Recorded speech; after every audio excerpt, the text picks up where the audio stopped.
Tous les documentaires algériens ne sont pas produits par l'Algérie. Il y a un fonds, mais qui est destiné aux films de propagande. C'est-à-dire qu'il faut faire des films pour le système, qui ne remettent pas en cause le système. Bon. Et moi, je crois que le propre du documentaire, c'est d'être dans quelque chose qui est de l'ordre de la réalité sociale et la réalité politique. Donc je me dois, moi, d'aller chercher des fonds au niveau international pour pouvoir faire des films. Donc c'est à partir de là que je considère qu'il faut ouvrir sur le monde et ne pas rester uniquement accroché aux subventions algériennes. Donc il faut quasiment ouvrir sur la coproduction internationale. Contre-pouvoir au pluriel en français, et on verra bien que dans le titre même pouvoir, si on fait attention dans le générique, il est écrit plutôt en flou, parce que c'est des pouvoirs occultes, c'est des pouvoirs que nous, peuple algérien, nous ne maîtrisons pas. C'est le pouvoir de la politique, le pouvoir de la corruption, le pouvoir de l'économie, le pouvoir de la religion, c'est tous ces pouvoirs-là.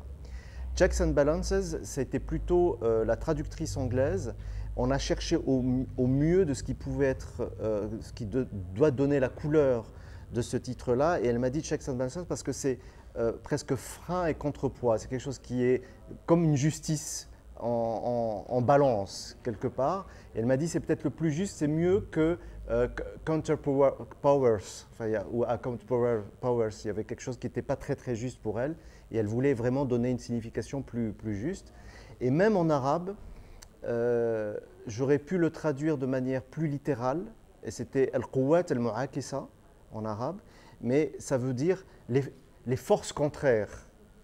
Et ce n'est pas le bon titre, parce qu'en arabe on dit les forces contraires, mais ça fait physique-chimie, quoi, ça fait science physique, donc ça ne marchait pas. Et donc j'ai fait Dod al-Quwwa, c'est contre les forces.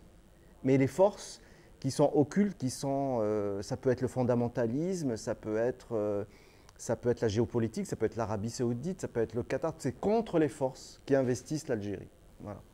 La démocratie n'est pas innée, mais c'est de l'acquis, c'est-à-dire qu'il faut vraiment l'acquérir. Il faut du temps. Et moi, j'ai fait des films sur les élections présidentielles de 2004, qui s'appelle Le Grand Jeu, The Big Game, où j'ai suivi un opposant de Bouteflika. Et je me suis dit, 10 ans plus tard, 2014, rien n'a bougé. L'immobilisme total. Comment faire un film pour montrer que c'est immobile? Et je me suis dit, mais la meilleure introduction, c'est par la voix de la presse.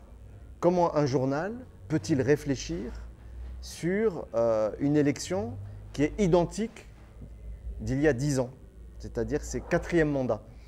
Donc on va rentrer sur 20 années de mandat, et les journalistes doivent trouver des idées pour donner de l'information. Et c'est terrible.